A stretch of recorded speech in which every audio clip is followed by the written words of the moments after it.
song request. Okay, I'm here. My name is John Max. I've been on a number of panels. I am helping out Politicon, and I've been asked to introduce our two contestants.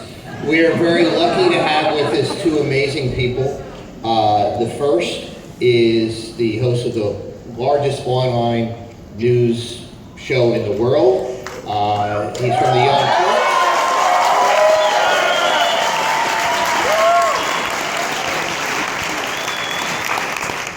The second is a very well-known political commentator and an 11-time New York Times best-selling author, which puts her actually 11 times more than any of my books have done.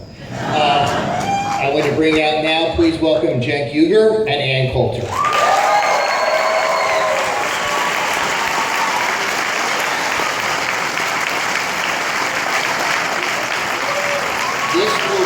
I'm going to leave the stage. This will be a no-holds-barred interview, and conversation should be a lot of fun, and give them your full attention. Thank you. Thank you. Hey, what's up, guys?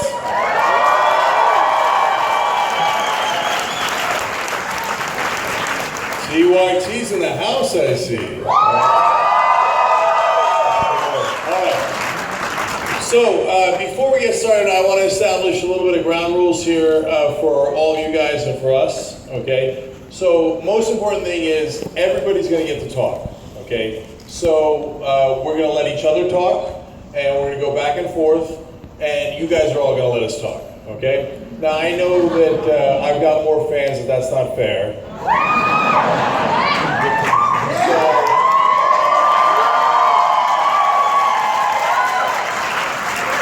So let's be respectful and let everybody talk. Okay, ground rule number 2 is obviously we've got a lot to talk about. We're going to go back and forth. Obviously we're going to do some follow-ups around Wolf Blitzer. But at the same time, at some point we got to move on, and so we'll move on. Okay? So, Ann, great to have you here. Thank you.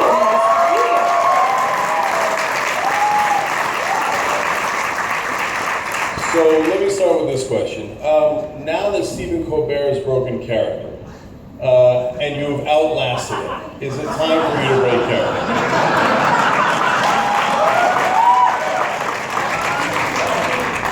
I don't know why liberals find it comforting to think this is a character. I'm beating you guys, but it's an act. You know, maybe you gotta up your game. If I'm writing 11 New York Times bestsellers and I'm just faking. But I must tell you, if you were gonna fake, nobody would say, I know, fake being a conservative. It's like saying, no, you didn't really kill Cecil the Lion. You're just doing that to get attention. No, why would you want to be a conservative? You're denounced, you're attacked. You're not going to be invited on most TV shows or promoted. You will not be celebrated. Why would anyone put on an act to be a conservative in today's media culture? Well, there is a good answer to that. Because honestly, it's a pretty good racket. So if you're an African American who's a conservative, or you're a woman who's willing to speak against other women, you will get on Fox News. Well, for one thing, I specifically made a point of not writing about women's issues. I kind of agree with that. I encourage female conservatives not to write about feminism, because I think that is kind of, come on. I mean, it's not just women. It's, oh, look, I'm a woman and I'm a conservative. Oh, look, I'm a young person and I'm a conservative. Oh, look, I'm a black. So what? Do you have something to say? So, no, I have absolutely not done that. I write about history and Joe McCarthy, obviously immigration with the latest book, Darwinism, mobs, the French Revolution, impeachment. I have very specifically avoided writing anything. I didn't write about Hillary Clinton. I wrote about Bill Clinton. And, people only say it's a good gig after it works. When I started out, and I think we're probably going too long on my career, which is boring, but when I started out, I started out with other conservatives. I started on MSNBC the first day they were on. And without naming names, I'll tell you, they knew the way to get ahead. And it wasn't to keep being fired by MSNBC by saying conservative things. I just happened to be practicing law, and every time they'd fire me, I said, I don't care, I'm just going to go back and practice law. I just did MSNBC because I wanted the free flights to New York, and missed New York. Right. Well, I would know a thing or two about not being welcome on MSNBC. And trust me, it's not just conservatives. So apparently they're not overly fond of progressives either. So now part of the reason that I ask, Ann, is because you've made such outrageous comments, and you're aware of that. And I'm going to share some with you right now. And I'm trying to understand your motivation. First thing I do in an interview is try to figure out, hey, where you're coming from. And you've said that, you know, that in a lot of ways, like Andrew Breitbart told me in one of the last interviews he did, that he's a provocateur. So you say you like to stir the pot. So I'm trying to get to the essence of what that means. So for example, there's the quote, I think the government should be spying on all Arabs, engaging in torture as a televised spectator sport, dropping daisy cutters wantonly throughout the Middle East, and sending liberals to Guantanamo. No, that was one of my more somber remarks. Right. So let's dive into the motivations of that. Is that exactly what you actually believe? Is that a joke? Hence, are you a comedian? Can you tell us a joke now?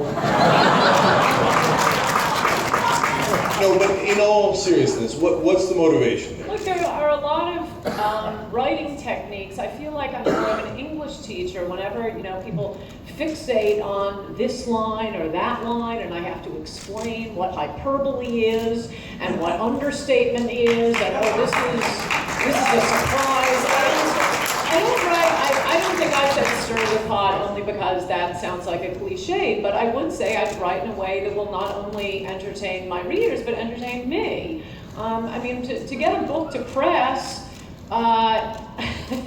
you read over so much, the same, you know, chapters over and over again. This last book, I got 200 pages a month before it came out because I wanted to keep it short and readable, and it's totally readable, and I highly recommend that you all read it. It's shorter than it looks, 100 pages of footnotes. You can zip through it in the evening. It's lots of fun. But you know, you're editing. You're going through it with the lawyers. You're going through it with you know your agents, your friends.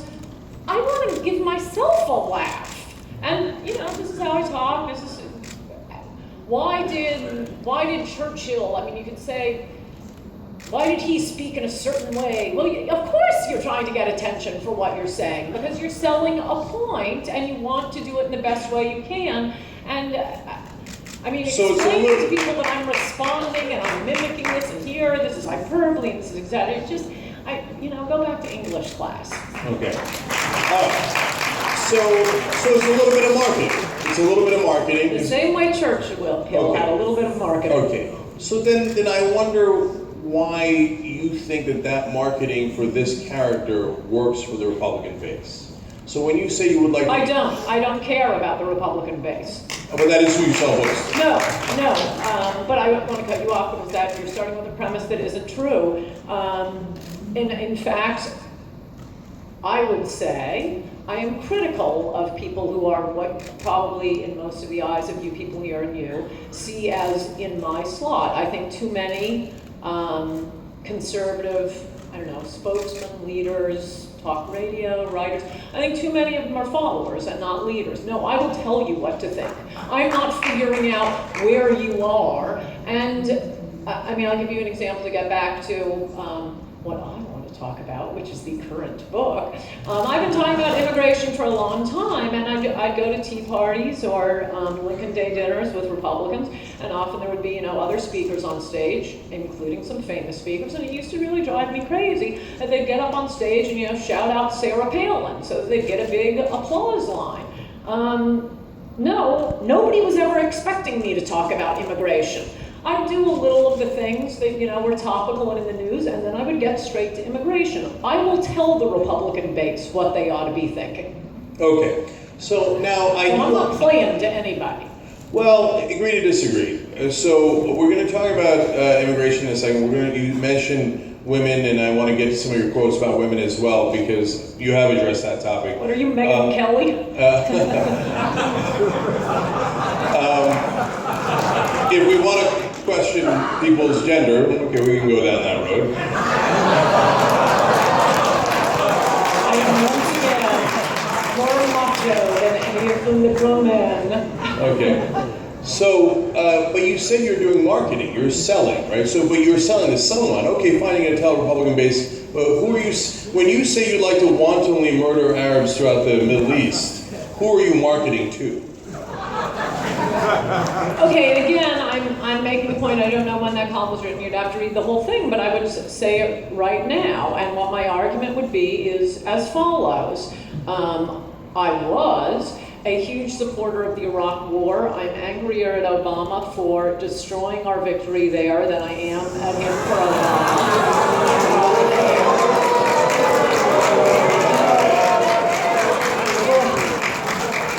You know, you get me to say a lot more shocking things if break it up with that. But now, having seen, I live in a country that would elect a president who would destroy our victory in Iraq. I don't see the point in having Americans die for wars like that. I mean, there were a lot of reasons, as I've said, to take out Saddam Hussein. The least of them was weapons of mass destruction. That was like a gag to taunt the UN and the New York Times and liberals. I don't go through all the reasons, but it was a beautiful country for regime change. The regime change worked. They were waving the purple fingers. Everything was great. And then Obama decides to withdraw every last troop. Now that I know we live in a country that can elect a president who would withdraw every troop and turn our victory into a defeat, I would say there's no point in trying to solve anything in the Middle East. It's always been a hellhole. It will always be a hellhole. After a 9/11 attack, I'm a pacifist who is for the liberal use of daisy cutters and nukes. Okay.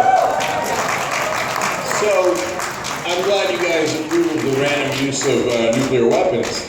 And so that gets to the heart of what we're talking about here, Ann, because you said weapons of mass destruction was a gag. But I'm pretty sure a lot of people didn't know that it was a gag. They did if they were reading me. And I'm pretty sure the mainstream media took it as real. They certainly reported it that way. The Republicans sold it as real. So it is a little hard to tell when you guys are having a little bit of a laugh about a war you're going to start where hundreds of thousands of civilians are going to die. So when you say, hey, let's drop daisy cutters and nukes, I don't know if you're joking, doing hyperbole, and you say I should go back to English class, but I'm not worried about me. I'm worried about 2 or 3 of your supporters who are like, yes, let's drop the nukes! No, I do. Because I don't think they think that you're kidding. I'm not kidding. Okay, so you would like to, do you know what happens when you, Ann, I gotta ask you. Do you know what happens when you drop a nuclear weapon? It incinerates everyone in the neighborhood. So, women, children, men, grandmothers. ISIS, when they put somebody in a cage and burned them alive, we thought they were the worst monsters on earth. You say you'd like to do that on a grand scale, because that's what a nuclear weapon does. I'm saying in response to 9/11. This isn't like a random thing, oh, for fun, let's do it right now. I'm saying in response to 9/11, yes, we should not have sent ground troops. We should should have dropped in retrospect, now that we know that we're in a country that would elect Barack Obama, instead of bothering to create a democracy in Iraq, which we did, and which was working beautifully. We should treat Iraq basically the same way, at least under Bush, we treated Afghanistan. I mean, regime change was always stupid in Afghanistan. Why did your guy Obama send more troops to Afghanistan? And are we getting back to immigration, the topic of my So, first of all, I disagreed with Obama on sending more troops to Afghanistan. Hey, we found agreement. You see that? Politicon is working. But I missed it. I'm going to ask you about immigration in the very next question, but I missed it. Did you say we should have dropped nukes on Iraq instead? Because you said after 9/11 nukes, and I missed who you wanted to drop the nukes on. Okay, you're going to force me to say the reasons we needed to take out Saddam Hussein. But it was nukes? No, well, it's kind of important. Number Okay. one, I mean, everybody talks about, you know, the red line in Syria or you know, whether to take out Assad. Look, everything that these Johnny-come-lately liberal and conservative hawks are so enthusiastic about doing now, Saddam was that times 10. He tortured people as much, worse, more people than ISIS did. I mean, bringing in men and attaching electrodes to their genitals, raping women in front of their husbands, killing family members in front of other family members. If we're looking at pure humanitarianism, there's a reason to take Saddam out. Saddam had sheltered, harbored, funded terrorists. The one 1993 World Trade Center bomber who got away, oh, where does he end up? Surprise, in Iraq. In fact, the guy who was the mastermind of the Achille Lauro hijacking, where does he end up? He ends up in Iraq. So you have, Iraq has a lot of oil. It's a crucial part of the world. I never understood the argument, we're going to war for oil. Well, yeah, I wish. We need oil. Why shouldn't we go to war for oil? It's like saying, oh, you're just going to war for oxygen. Yeah, we need it. In fact, we didn't get their oil, but that's a good reason.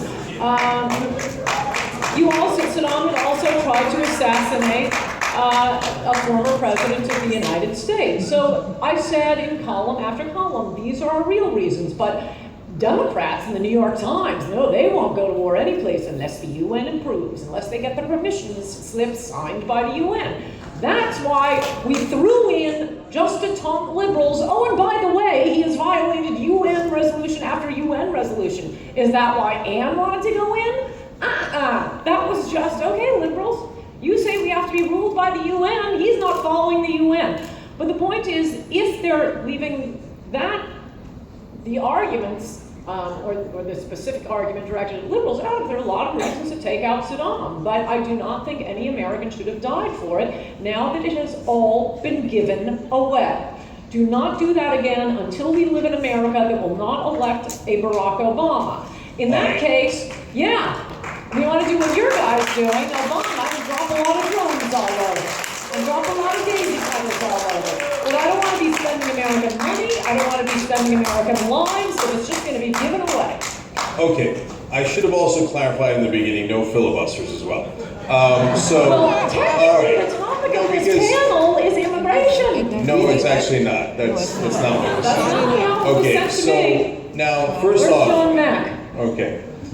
I'm happy to get clarification on that. First of all, I like that when you said we should just simply take their oil, there was only one person left clapping.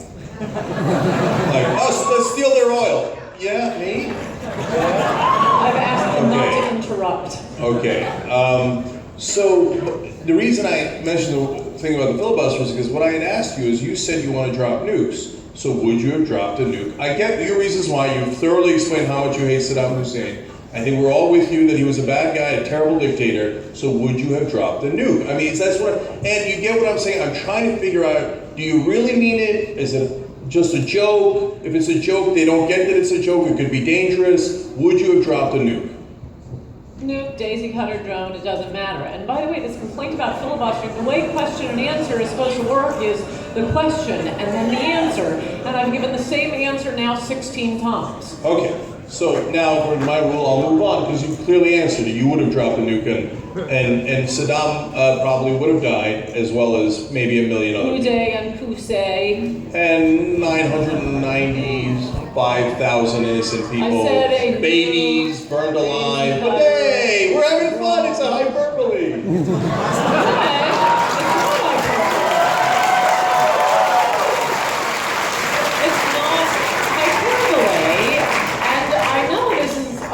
Mostly an audience that doesn't really care about 9/11, but I'm an American and I care. No, it's okay. So let's go to 9/11. I was going to go to immigration, but you mentioned 9/11. Here's what you said about the 9/11 widows. They believe the entire country was required to marinate in their exquisite personal agony. This is about the 9/11 widows. These broads are millionaires, lionized on TV and in articles about them, reveling in their status as celebrities and stalked by grieferazzis. I have never seen people enjoying their husband's death so much. Another hyperbole? Nope. So you're now saying you're outraged by 9/11 except for the people who lost family members there who you think are horrible people and enjoying their husband's death. No, they were using these women their status as victims to promote political points. And no, actually, most 9/11 the families were really quite happy with what I had to say. So you didn't mind using 9/11 for your regime change that you wanted to do, a political move that you just said you wanted to do regime change that was political, and you used 9/11 as an excuse to do it. They lost their family members, but you had the nerve and the gall to want to attack 9/11 victims. Right, I mean, I think this has been going over so many times in the last decade, it's kind of a snooze, but I will answer. 9/11 victims snooze. I don't go on and say, and yet you can't attack me because I'm a victim. That is a chapter on human shields, and look, make your argument. They use their status as victims to go on TV and push for particular political results. When I make a political argument, I don't say, oh, and you can't attack me because my father died yesterday, and you can't attack me because these bad things happen. I hate when liberals do this. They do it all the time. They send out a victim to make their political point. Don't send a victim. You can make I never set anybody up. Believe me, I've made many arguments. But I like that whiny voice you just gave to people who lost their husbands in 9/11. It seems like you deeply care about 9/11. Really care. No, Okay, they so were making political arguments that, I think their big thing was that we had to have, what was it, a Department of Homeland Security, and I think they didn't want to go into Iraq, and we have to, look, I've said it, let's move on. all right, so I immigration. don't like victims making arguments, that's the point of that. They weren't the only example. Okay. And liberals do it all the time. Okay, that's okay. All right. So on immigration, you said about Latinos, there's a cultural acceptance of child rape in Latino culture that doesn't exist in even the most dysfunctional American ghettos. When it comes to child rape, the whole family gets involved.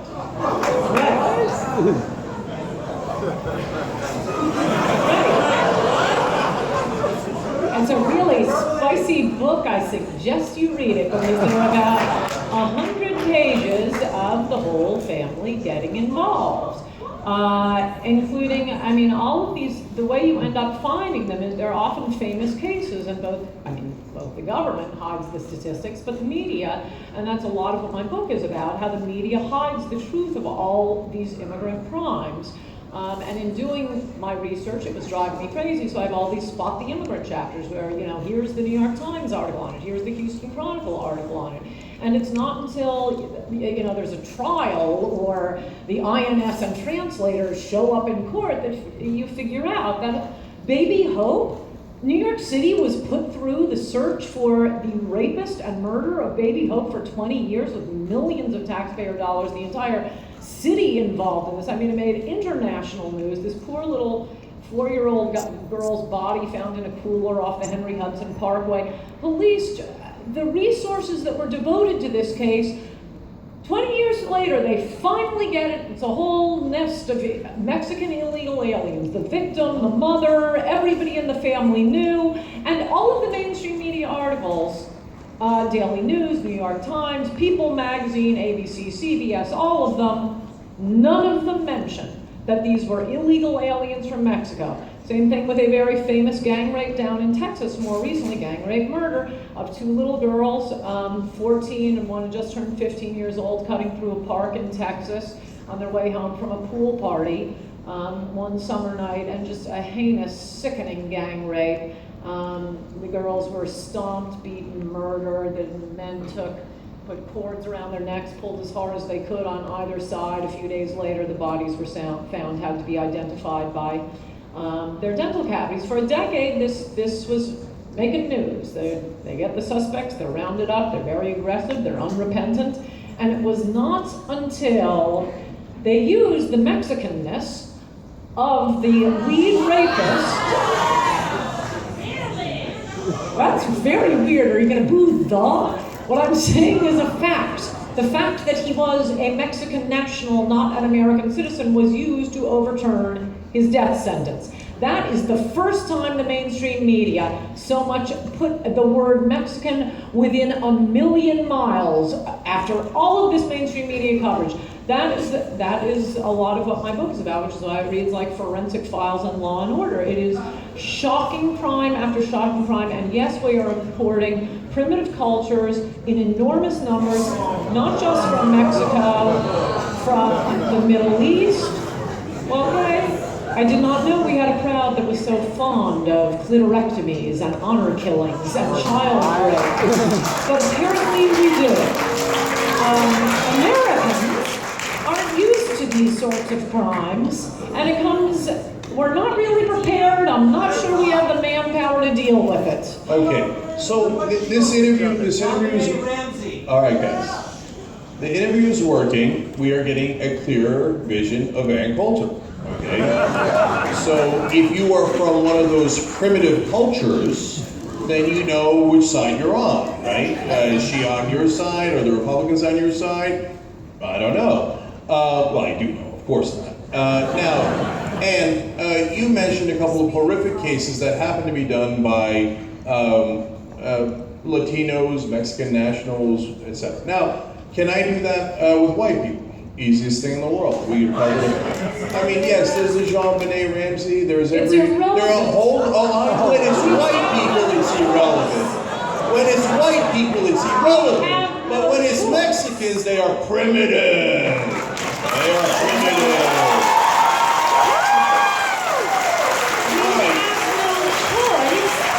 We have no choice about our native criminals. I'd love to deport our native criminals. We have no choice. There's no reason for us to be bringing in other countries' criminals, in addition to the fact that, yes, child rape, honor killings, clitorectomies, haven't seen a lot of that in Anglo-America. It is primitive cultures, and I guess we also know that this is an audience that does support clitorectomies, honor killings, and child rape. No, and we don't ascribe it to so-called primitive cultures coming from a certain ethnicity like you do. For example, the example I was going to use was we just covered on the Young Turks about a week or so ago, 2 weeks ago, a guy who had raped a 2-year-old, and it was his girlfriend's daughter, and he was a white guy, and you would have said, why didn't they mention that he was white? He was so white when he did that rape. I am quite sure the media reported that, and I don't notice any of my side of the room booing you for mentioning that. We don't have this ethnic thing. And I guess you're not getting I it. must have to defend Jeffrey Dahmer because he's white. Don't punish him. But gosh, a lot of people are upset when I talk about Mexican child rapists and Muslim honor killing and Muslim clitorectomies. Oh, no, we must defend them. White people don't do that. Hold on, and apparently you're not getting it. So let me be a little clearer.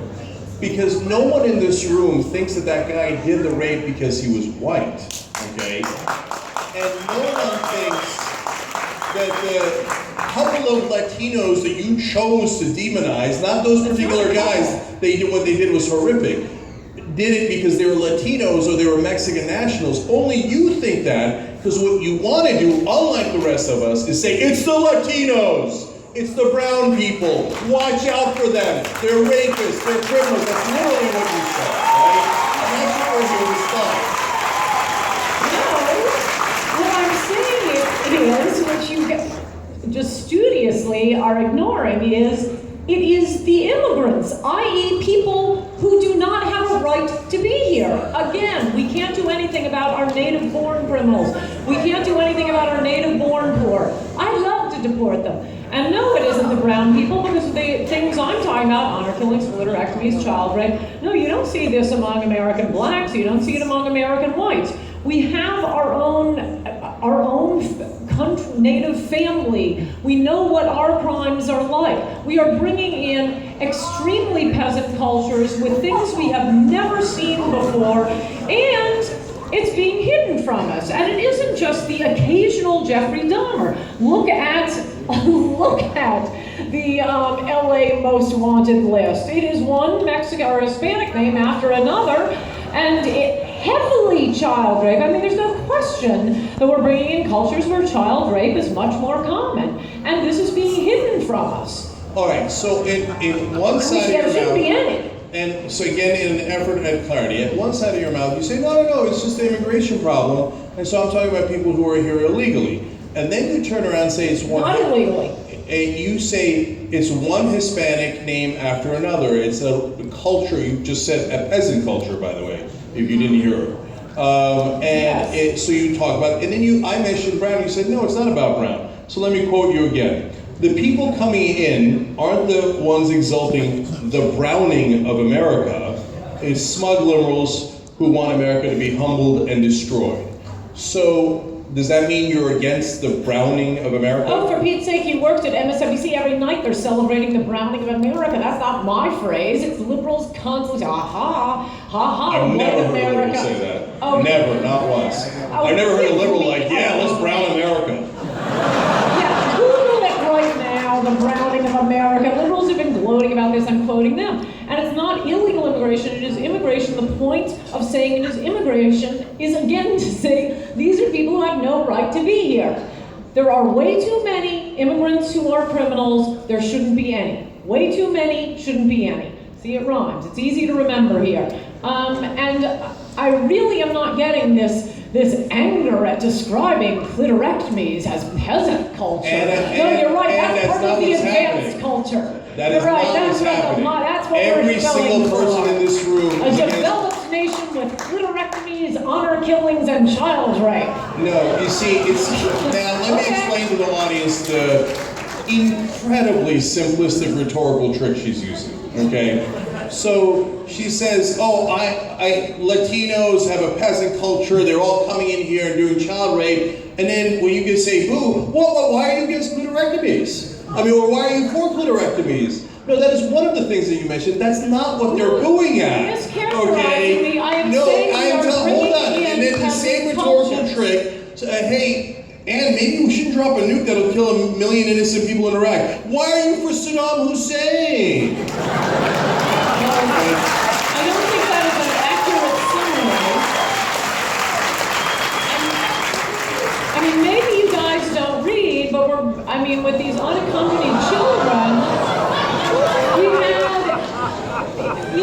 hundreds of these centers being reported they've never seen a flush toilet before. It is simply a fact we are bringing in peasant cultures. It is simply a fact let's focus on that. What kind of culture does have a clitorectomy? What kind? Yes, primitive cultures. The reason I'm not saying it is brown people who are peasant cultures.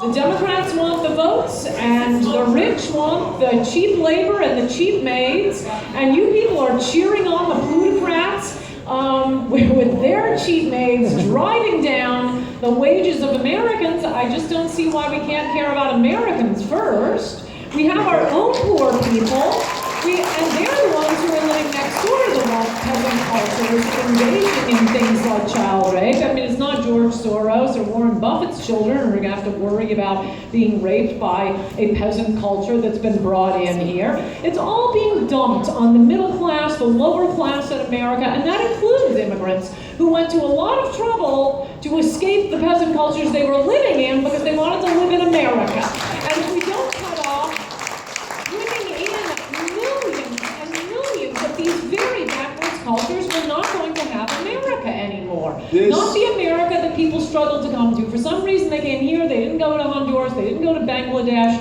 they didn't go to Indonesia, they wanted to live in America. I wanted to live in America. Can't we please save America? Okay.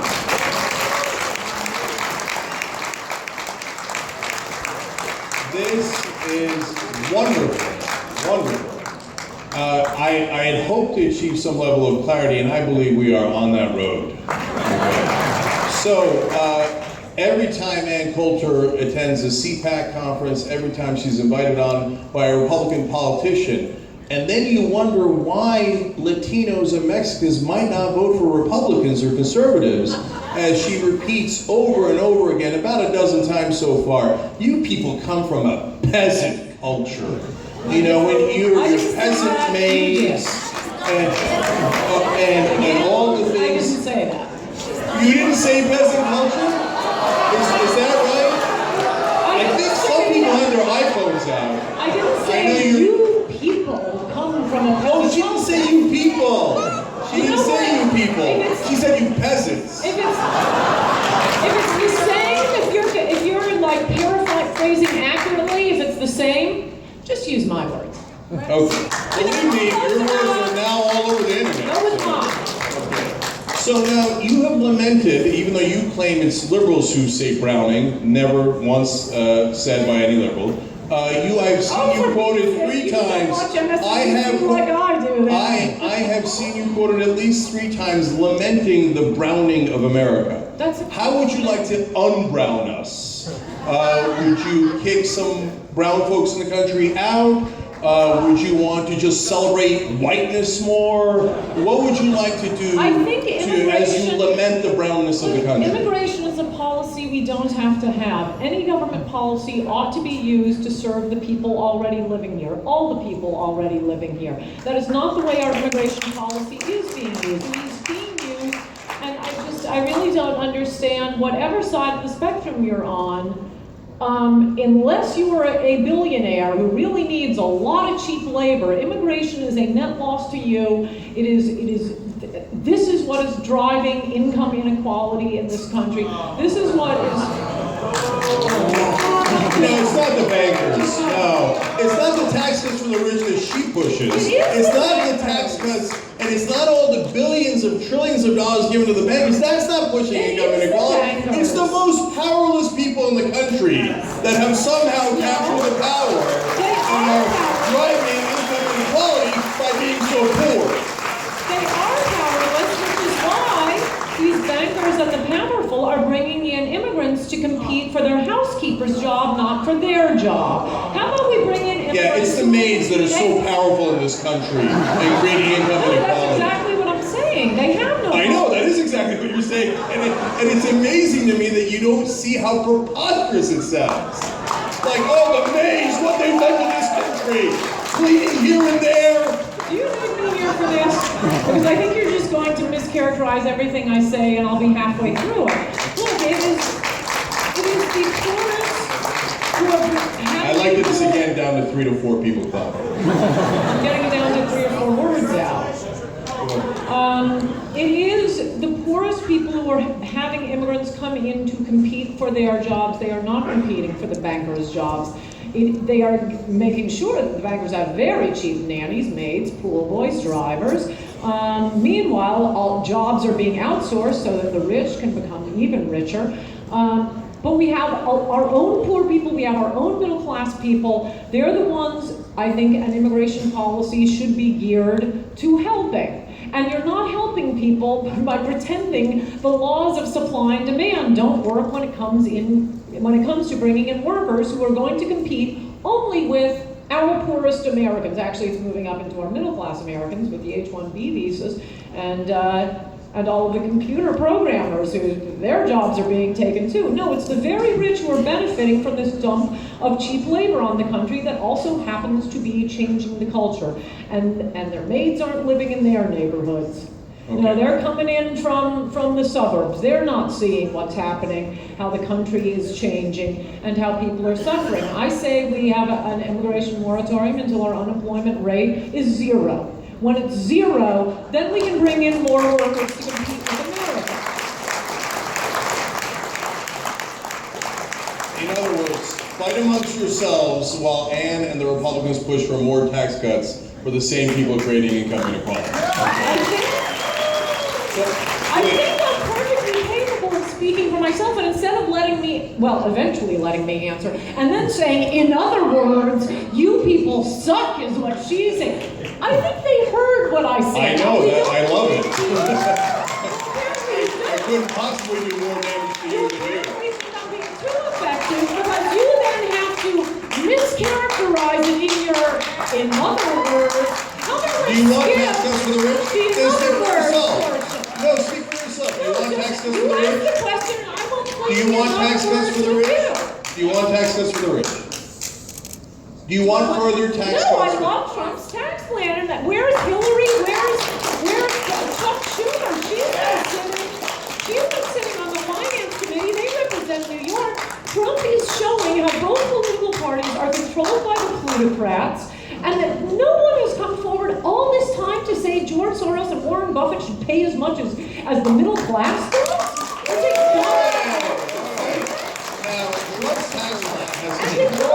Donald Trump to say. All right, look, again, Politicon working. Trump's tax plan has enormous problems and is giant giveaways for the rich, but she is right that on hedge funds, private equity guys, if you'd like to raise their taxes, we're going to get a deal. I would love to do that. Why hasn't the Republican or especially Democratic Party, which is really beholden to the left on this, they're the ones who get the Wall Street money. Obama got more than anybody else. In 2008, that was when he got who ever touched this until now? Okay, so, look, I'll tell you why. It's legalized bribery. It's money in politics. And no one takes, and the Democrats are definitely guilty. You're not going to get me to defend the Democrat on that. But the Republicans, if you haven't noticed, the Republican Party is 99% bought and sold by billionaires and corporations. Not Donald Trump. Okay, all right. Okay, you're right. So, I know we want to go to Q&A. We're running over short on time. You mentioned women before, and that you don't like to mention women's issues. But I just did want to ask one quick question on that, since you did mention it. You say if we took away women's right to vote, we'd never have to worry about another Democratic president. Actually, you said Democrat president. It's kind of a pipe dream. It's a personal fantasy of mine. Yeah. So you would like to take women's right to vote away from them, including your own? I think it was a rash experiment, and I'm not sure it worked out, this women's suffrage business. Another hyperbole, or like the nukes you kind of mean? Oh no, I told you that. Oh, you mean it? Okay. Once again, we have achieved clarity. All the women in the room, she would like to take your right to vote away. Don't worry, I'm giving up my vote too, but we all give it up. You can vote per household. All right. Okay, clarity. I love the clarity. Okay. I didn't put words in your mouth there, right? Next question. All right, great. So, for the next question. World, because America has been an amazing force for good in the world. One of the things that annoys me about immigrants coming in, the ones who immediately have grievances and start attacking America. Look, I'm annoyed enough when a 10th generation American attacks our country. You just got here, getting off the gangplank and attacking us. But that happens quite a bit, and it is immigrants piggybacking on the black experience in America. Immigrants, you're not black. The reason Americans are sensitive to race is because of slavery, because of Jim Crow. Yes, this country does owe something to black Americans. I'm not sure Democrats did it the right way. We don't owe anything to the rest of the world. Most of what we've done is rush around and save you from earthquakes and tsunamis and warlords, Nazis. Well, we've been such a force for good in the world. I wouldn't expect, don't expect Mexico to come save you when you have your next tsunami. Don't expect, China to go in and stop the next Hitler. It's going to be 1,000 years of darkness if this country stops being this country and we just become a second Mexico, which is where we're headed right now. All right, there's so much to say, but I just going to give you one more Ann Coulter quote here, and then we'll take another question. In 1960, whites were 90% of the country. The Census Bureau recently estimated that whites already account for less than 2/3 of the population and will be a minority by 2050. Other estimates put that day much sooner. One may assume the new majority will not be such compassionate overlords as the white majority has been. Yes, I can illustrate. Said the woman who just said, oh yeah, we might owe blacks a couple of things, but the whites have been such sensitive overlords of minorities in this country. You did the in other words again. I said nothing of the sort. I'm saying black Americans, people who are descended from slaves and from people who were discriminated. I know, but in that quote, I know that sounds better in the original German, right? Jim Crow. Oh, that's so original. Oh, I've never heard that before. Descendants of people who were enslaved, who were victims of Jim Crow, incidentally enforced by the Democrats. Instead of wasting that time repeating your point, I was asking about that quote, well, if you're going to where you said that whites were such benevolent overlords. Got the question. But your in other words here is wasting a lot of time. No, it wasn't in other words. You said something about black people. I was talking about how the country is changing from immigrants we are bringing in who are piggybacking on the black experience. Will the new immigrant, my overlords, be as compassionate as the white overlords are? I think it was illustrated when you read that quote. When you got to, whites will be a minority, I heard the audience cheer. Can you imagine an audience of white people cheering? Oh, it's going to be all white. No, you cannot. Those are your new overlords. Any CPAC speech, you get it. They would love that line. Yes, I can imagine that audience. Okay. All right, I want to take somebody on her side. Some, like the three people over here. No. I don't want anybody on my side. All right, there's somebody who's standing. All right, yes. Okay, no, the woman's standing back there, yeah.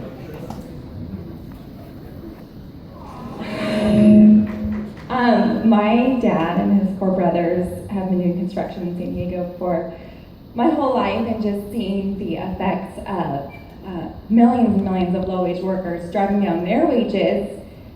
They cannot get a union job, as employers would rather hire really low-wage workers. And I'm just wondering, like, how can we drive the minimum wage up and start raising it? Yeah, fantastic question. It is entirely a problem of immigration. Instead of dumping low-wage workers on the country and then artificially setting a high minimum wage, which leaves lots of people unemployed, do it the way Australia and New Zealand and other countries have done it. They look around the country, figure out, oh, we have a shortage of, surgeons over here, of journalists. Well, there's never a shortage of journalists, but in theory. Over here, we'll bring in people who fill these particular slots. And the minimum wage in Australia and New Zealand is about $15 an hour. I mean, I haven't checked this recently, but roughly in the last year. Naturally, it's the law of supply and demand. Stop dumping low-wage workers on the country, and wages naturally rise because you have to compete with dollars to get those workers. I also add here, this is a problem where you do need a national solution. You can't just have like one construction guy or one farmer guy saying, well, the farmers, they're just lazy screw-offs. Buy a machine. They're machines that can pick strawberries. One of very different. You can pick tomatoes. They can do all this work, but they're very expensive machines. No one farmer is going to do this out of the goodness of his heart. No one employer is going to do it out of the goodness of his heart. Take the cheap labor away, and they'll pay more. Okay, real quick clarification, because she asked about the minimum wage. Just real quick, so are you in favor of raising the minimum wage? Naturally, I'm in favor of it being naturally raised. So not by law? The iron law of supply and demand. So not by law? Not by law? Well, in Australia, Not by law.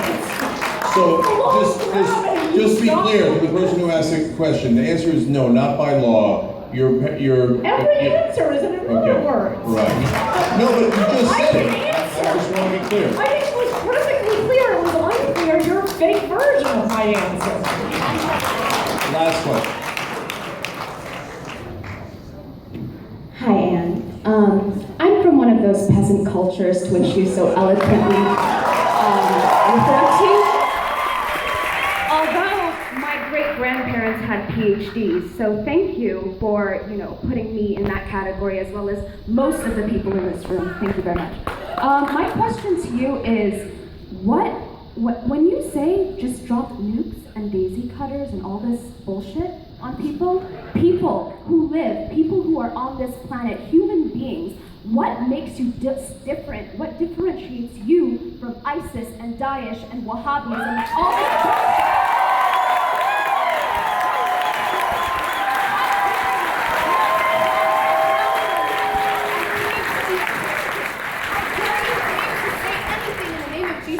And wear that cross around your neck. How dare you?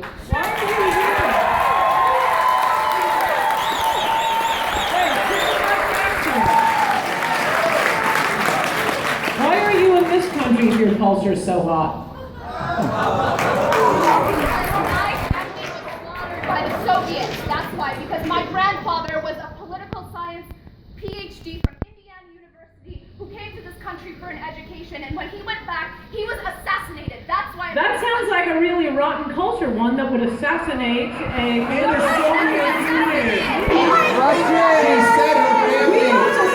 Hold on, guys. Hold on. We don't assassinate our political science PhD, so I would say right there we got a better culture. She said her family was assassinated in the Soviet Union. I think we all agree we have a better culture. Okay?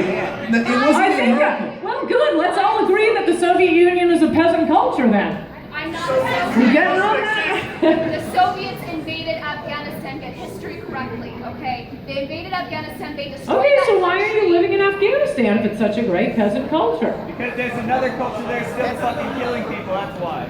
All right. That's not a good culture. And you didn't answer her I don't know question. if you. So it's a nice effort at deflection, but don't. What makes you different from Because those extremists when this you're is purporting just a the same silly point ideology? about war. Look, if there's a point to going to war, there's a point to going to war. I'm saying if there is a point to going to war, I don't want any Americans dying for a regime change when you are going to have a President Obama come in and reverse the victory of that war. The question is whether it's worth going to war. I happen to think it is, but it's going to be a long conversation. The point is, apparently you do come from a peasant culture if you are here. That doesn't make any sense at all. I think you call me brown. I came from Turkey. So why aren't you there? Because I love this country. You come to this country. I love this country. That doesn't mean I hate my former country. That means I love this country. You know why? Because it isn't a Christian nation. It isn't a nation just for white people. Because I believe in the First Amendment. Because I believe in what America stands for. Unlike you.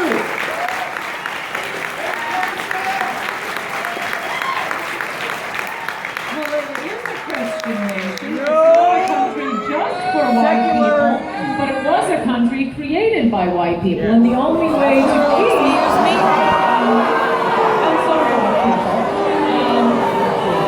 the only way we're going to prevent any portions of the globe from not entirely becoming a place where a political science PhD will be assassinated and women are at risk for female genital mutilation and honor killings, is if we stop those cultures from coming here. The only way to stop mass migrations and refugees is for the entire world to be no different from any other place. And we'll all be living in Afghanistan, and who's going to suffer the most? The poor, the weak, women, children, plants, animals, and any victims of earthquakes, tsunamis, or Nazis. Without America out there, you just have a whole globe of Afghanistan. There's no point in moving from one country to another because they're all the same. All right, we guys, I loved your participation in this. Thank you for your questions. Thank you for coming.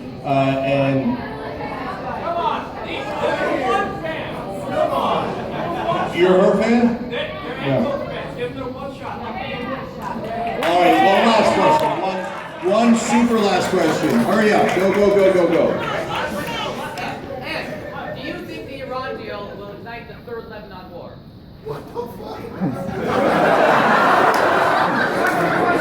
The answer is, who cares? They're all brown.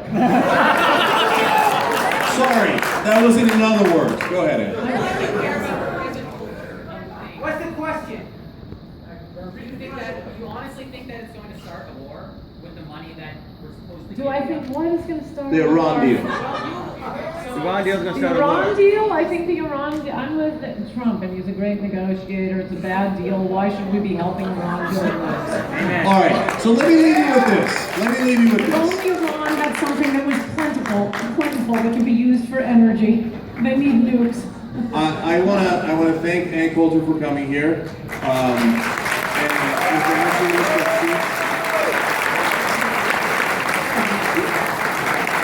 And I want to leave by giving her the last word, because she asked why I came to America. I came to America because I love America. I love our Constitution.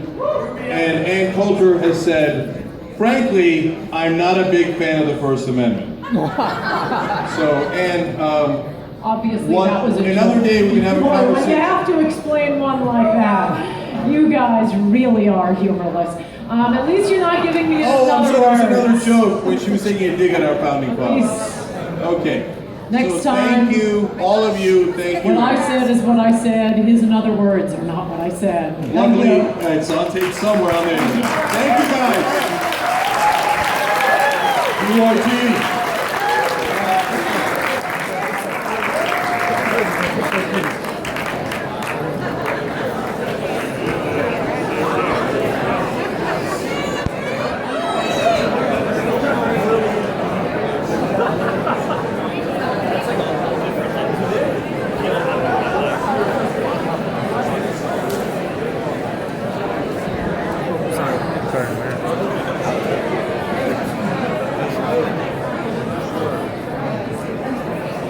I love this crowd. I love this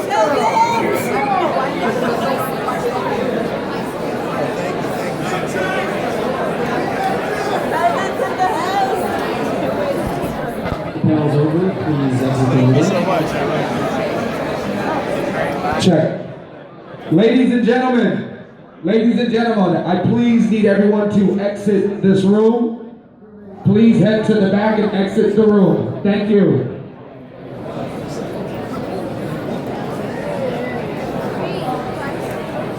All right, brother.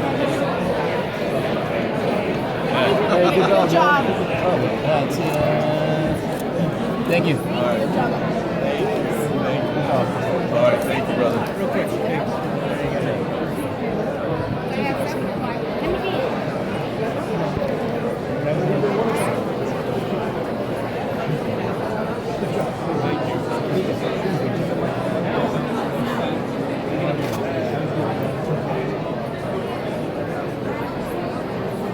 I wish I got to say a couple things to correct you. I know. We don't have enough time, unfortunately. She says so many crazy shit. Sure. Very good. Thank you. All right, thanks, guys. Want to get out of here before everyone gets their selfies. Awesome. Thanks so much, man.